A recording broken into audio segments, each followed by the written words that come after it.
الحمدللہ رب العالمین والعاقبۃ للمتقین والصلاۃ والسلام علی افضل الانبیاء والمرسلین وعلی آلہ وصحبہ واولیاء ملتہ وعلماء اہل سنتہ واحبابہ اجمعین، اما بعد فاعوذ باللہ من الشیطان الرجیم، بسم اللہ الرحمن الرحیم۔ میرے دیکھنے والے اور سننے والے تمام سامعین و ناظرین کو میری طرف سے اور میری نصیبی میڈیا کی پوری ٹیم کی طرف سے السلام علیکم ورحمۃ اللہ وبرکاتہ۔ اللہ کے فضل و کرم سے رمضان المبارک کے دعا گو ہوں، اللہ کریم آج کے ہمارے اس سیگمنٹ کو اپنی پاک بارگاہ میں قبول و منظور فرمائے۔ کچھ سوالات ہیں، ان سوالات کے درست جوابات میں جناب کی خدمت میں عرض کرنا چاہتا ہوں۔ پہلا سوال ہمارے دوست نے کیا ہے، وہ کہتے ہیں کہ کچھ لوگ سمجھتے ہیں تھوک یا بلغم نکل جانے سے روزہ ٹوٹ جائے گا یا مکروہ ہوگا، اسی بنا پر وہ بار بار تھوکتے رہتے ہیں۔ تو درست مسئلہ یہ ہے کہ تھوک اور بلغم جب تک منہ میں ہے ان کو نگلنے سے روزہ نہیں ٹوٹتا۔ ہاں، منہ سے باہر مثلاً ہتھیلی پر تھوک کر پھر منہ میں دوبارہ ڈالے تو روزہ ٹوٹ جائے گا، ایسا عام طور پر کوئی بھی نہیں کرتا۔ دوسرا سوال جو کیا گیا وہ یہ ہے کہ الٹی آنے سے روزہ ٹوٹ جاتا ہے۔ تو درست مسئلہ اس کا یہ ہے میرے بھائیوں، از خود کتنی ہی الٹی آئے یا کیا آئے روزہ نہیں ٹوٹتا، البتہ خود قصدن یعنی جان بوجھ کر مثلاً انگلی وغیرہ منہ میں ڈال کر کیا کی جائے یا منہ بھر ہو تو پھر روزہ ٹوٹ جاتا ہے، جبکہ روزہ دار ہونا یاد ہو۔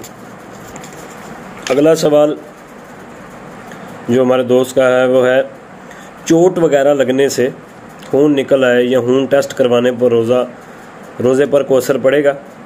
تو درست مسئلہ یہ ہے کہ جسم سے کوئی چیز باہر آنے پر روزہ نہیں ٹوٹتا، لہٰذا ٹیسٹ کے لیے خون نکلنے یا زخمی ہونے پر خون بہنے سے روزہ نہیں ٹوٹے گا۔ روزہ کس چیز کے براہ راست ذریعے سے جوف معدے یا دماغ تک پہنچے تو ٹوٹ جاتا ہے، البتہ چند صورتیں مستثنیٰ ہیں، جیسا کہ روزہ یاد ہوتے ہوئے جان بوجھ کر منہ بھر کے کیا کرنا، تو اس سے روزہ ٹوٹ جاتا ہے۔ ایک دوست ہے، اس کا سوال یہ ہے کہ کچھ لوگ سمجھتے ہیں کہ ٹوتھ پیسٹ کرنے سے روزہ ٹوٹ جاتا ہے۔ تو مطلقاً ہر صورت میں ٹوتھ پیسٹ کرنے سے روزہ نہیں ٹوٹتا۔ ہاں، اگر ٹوتھ پیسٹ کے ذرات حلق سے نیچے اتر گئے تو اب روزہ ٹوٹ جائے گا، اگر حلق سے نیچے اتر جائیں تو پھر روزہ ٹوٹ جائے گا۔ اسی بنا پر روزے کی حالت میں ٹوتھ پیسٹ کرنے سے علماء کرام منع فرماتے ہیں۔ اس کے ذرات حلق سے نیچے اترنے کا اندیشہ ہوتا ہے، اگرچہ ذرات حلق سے نیچے نہ اتریں تب بھی ٹوتھ پیسٹ کرنا مکروہ ہے۔ تو ویسے بھی اللہ کریم نے فرمایا ہے کہ مجھے روزے دار کے منہ کی خوشبو پسند ہے، جسے ہم کہتے ہیں یار منہ سے بدبو آ رہی ہے، تو یہ جو روزے دار کے منہ سے بدبو بھی آتی ہے، اللہ فرماتا ہے جو مجھے بڑی پسند ہے، تو اس لیے ان کاموں میں احتیاط کرنی چاہیے۔ ایک سوال اور بھی ہے، رمضان میں سحری میں آنکھ نہ کھلے اور سحری کھانا چھوٹ جائے تو روزہ نہیں ہوتا۔ درست مسئلہ یہ ہے کہ سحری روزہ کے لیے شرط نہیں، رات میں نیت کر لی جائے یا پھر نصف النہار سحوی الکبریٰ سے پہلے نیت کر لی جائے تب بھی ٹھیک ہے، لیکن سحری کا وقت ختم ہونے کے بعد نیت کی جائے تو تین چیزیں خاص مد نظر رکھی جائیں گی۔ اول جو پہلی چیز ہے وہ کیا ہے، وہ یہ ہے کہ روزہ بند ہونے کے بعد سے نیت کرنے تک قصداً کوئی منافی روزہ کام مثلا کھانا پینا وغیرہ نہ کیا ہو۔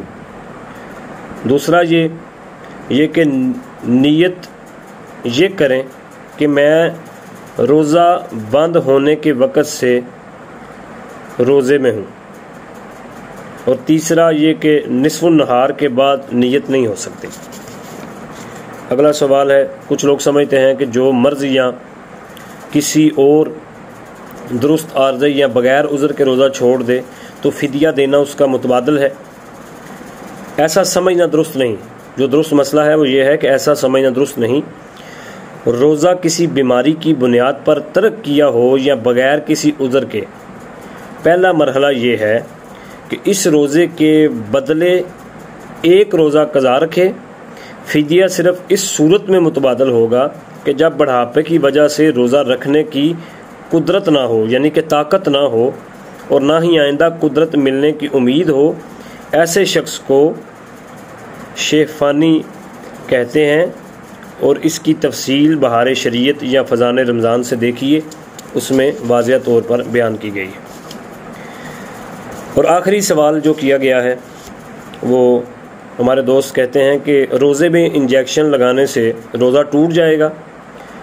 درست مسئلہ یہ ہے کہ اگر یہ سوچ ان علماء کی پیروی کی وجہ سے ہے کہ جن کا موقف ہے تو ٹھیک ہے، البتہ جو قوی اور مضبوط دلائل ہیں ان کی روح سے انجیکشن لگانے سے روزہ نہیں ٹوٹتا۔ ہوا نس وین میں لگایا جائے، گوشت میں لگایا جائے، شدید ضرورت ہو تو ڈرپ بھی لگائی جا سکتی ہے، اس سے روزہ نہیں ٹوٹتا۔ آخری سوال جو کیا گیا ہے وہ یہ ہے کہ روزہ میں عطر یا خوشبو سونگھنے سے روزہ ٹوٹ جاتا ہے۔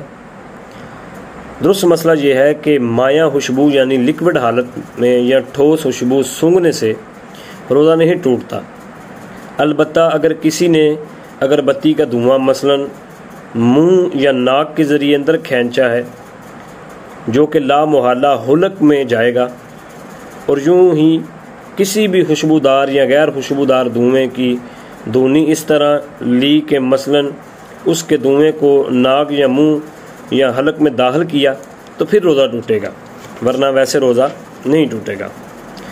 آخری سوال میں ایک اور مزید ایڈ کر رہا ہوں۔ کچھ لوگ سمجھتے ہیں کہ جس دن سفر کرنا ہے اس دن روزہ چھوڑ سکتے ہیں۔ درست مسئلہ یہ ہے کہ اگر صبح صادق کے وقت حالت سفر میں ہو تو روزہ چھوڑ سکتے ہیں۔ اگر صبح صادق کے وقت حالت سفر میں ہو تو روزہ چھوڑ سکتے ہیں، لیکن اگر صبح صادق کے بعد سفر شروع کرنا ہو تو اس دن کا روزہ نہیں چھوڑ سکتے۔ البتہ اگر دن کے وقت شرعی مسافت والا سفر شروع کیا جائے اور ابھی مسافر ہی ہوں تو اگلے دن کا روزہ چھوڑ سکتے ہیں، اور حالت سفر میں جتنے بھی روزے چھوڑے جائیں بعد میں ان کی قضا کرنی ہوگی۔ آج کے یہ سوالات تھے، اور میں امید کرتا ہوں کہ میرا یہ میسج آپ تک پہنچ رہا ہے۔ اللہ کریم ہمیں ان باتوں کی سمجھنے کی توفیق عطا فرمائے۔ اسی کے ساتھ اجازت دیجیے مجھے اور میری پوری نصیبی ٹیم کو۔ السلام علیکم ورحمۃ اللہ وبرکاتہ۔